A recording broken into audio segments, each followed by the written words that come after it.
Detailed history of Malawi. Prehistoric and early settlements.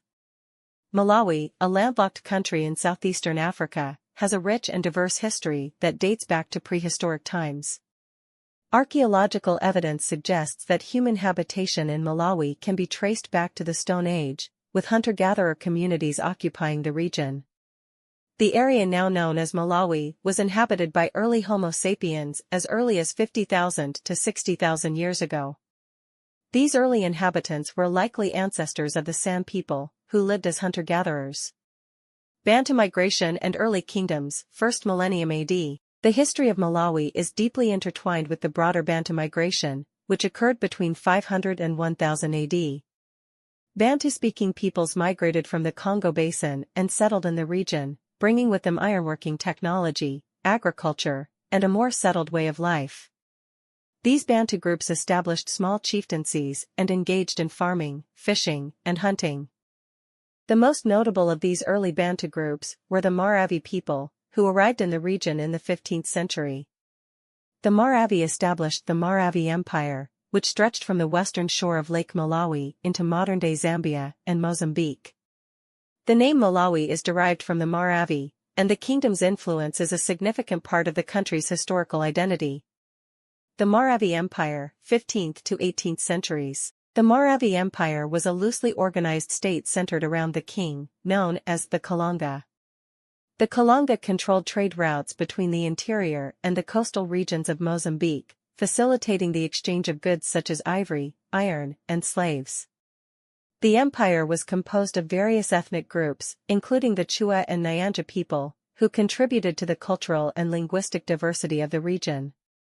During the height of its power in the 16th and 17th centuries, the Malawi Empire played a crucial role in regional trade networks. The Portuguese, who had established coastal trading posts in Mozambique, were among the first Europeans to make contact with the Malawi. The Portuguese were primarily interested in the region's gold, ivory, and slaves, and their interactions with the Malawi helped integrate the empire into the global economy of the time. However, by the 18th century, the Malawi Empire began to decline due to internal conflicts, external pressures from neighboring tribes, and the increasing involvement of European traders in the region's affairs. The empire fragmented into smaller chiefdoms, leading to a period of instability and the rise of new power centers. The arrival of Ngoni and Yao, 19th century. In the early 19th century, two significant groups arrived in the region, dramatically altering the social and political landscape. The Ngoni, a Zulu offshoot who had fled from the Mfikane Wars in southern Africa, migrated northward and settled in what is now southern and central Malawi. The Ngoni were a warrior people who established themselves as a dominant force, often clashing with the local populations and imposing their authority through military conquest. Around the same time, the Yao people, originally from northern Mozambique, migrated into the region. The Yao were primarily involved in the slave trade, acting as middlemen between the interior and the Arab traders on the coast. Their arrival further destabilized the region, as they often engaged in slave raids and warfare with neighboring groups. The arrival of these two groups exacerbated the fragmentation of the region into smaller, competing chiefdoms. The Ngoni and Yao both played significant roles in the slave trade, which was flourishing during this period. The demand for slaves in the Arab world and the Americas led to widespread violence and depopulation in many areas of Malawi.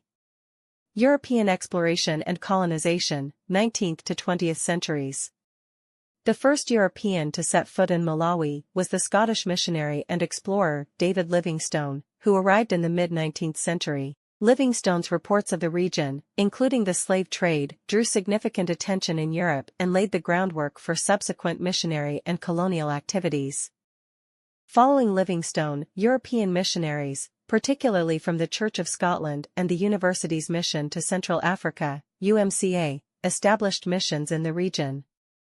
These missions aimed to spread Christianity, provide education, and end the slave trade. The British government, influenced by missionary activities and reports, began to take an active interest in the region. In 1883, the British government appointed a consul to Malawi, then known as the British Central Africa Protectorate. By the 1890s, the British had established formal control over the region, creating the Nyasaland Protectorate in 1907. The establishment of colonial rule was met with resistance from local populations, particularly the Yao and Ngoni, who were unwilling to submit to British authority. However, the British, equipped with superior military technology, were able to quell these uprisings. Under British colonial rule, Nyasaland was primarily an agricultural economy, with tobacco, tea, and coffee as the main cash crops. The colonial government established large European-owned estates, often displacing local communities. The economy was structured to benefit the colonial administration and European settlers, leading to widespread poverty and exploitation among the African population. The struggle for independence, 20th century. The early 20th century saw the rise of nationalist movements in Nyasaland, fueled by widespread dissatisfaction with colonial rule. The Nyasaland African Congress, NAC, formed in 1944, became the leading nationalist organization advocating for greater African participation in government and the eventual end of colonial rule. In the 1950s, the British government attempted to create the Federation of Rhodesia and Nyasaland, a political union of Nyasaland with northern and southern Rhodesia, modern-day Zambia and Zimbabwe. The federation was deeply unpopular in Nyasaland, as it was seen as a way to entrench white minority rule and further marginalize the African population. The NAC, under the leadership of Dr. Hastings Kamuzu Banda, became the primary force opposing the federation. Banda, who had been educated abroad, returned to Nyasaland in 1958 to lead the nationalist movement. His return galvanized the independence movement, leading to widespread protests and civil disobedience. In 1959, the British declared a state of emergency in Nyasaland, arresting Banda and other nationalist leaders. However, the continued resistance and international pressure forced the British to reconsider their position. In 1960, Banda was released from prison, and negotiations for independence began. Nyasaland gained self-governing status in 1963, and on July 6, 1964, the country declared its independence from Britain, becoming the Republic of Malawi. Hastings Banda became the first Prime Minister and later the first President of Malawi. Post-independence era under Banda, 1964 to 1994.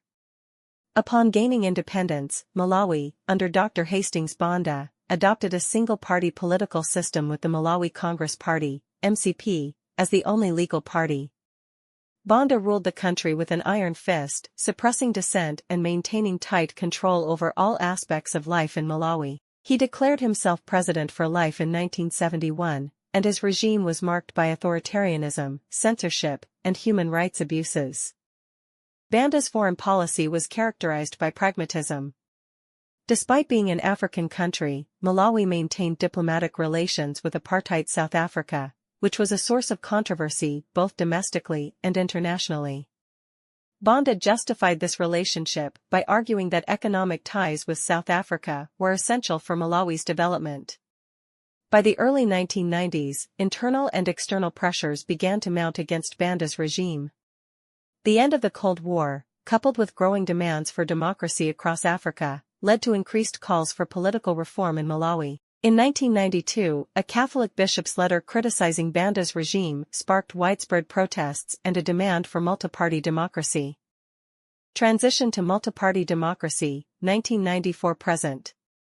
In response to growing unrest, Banda agreed to hold a national referendum in 1993 to decide whether Malawi should adopt a multi-party system. The referendum resulted in an overwhelming vote in favor of multi-party democracy, paving the way for the first democratic elections in 1994. In the 1994 elections, Banda was defeated by Bikili Maluzi, the leader of the United Democratic Front, UDF.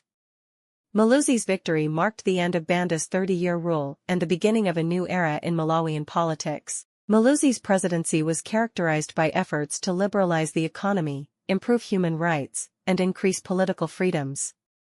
However, his administration also faced challenges, including corruption and economic instability.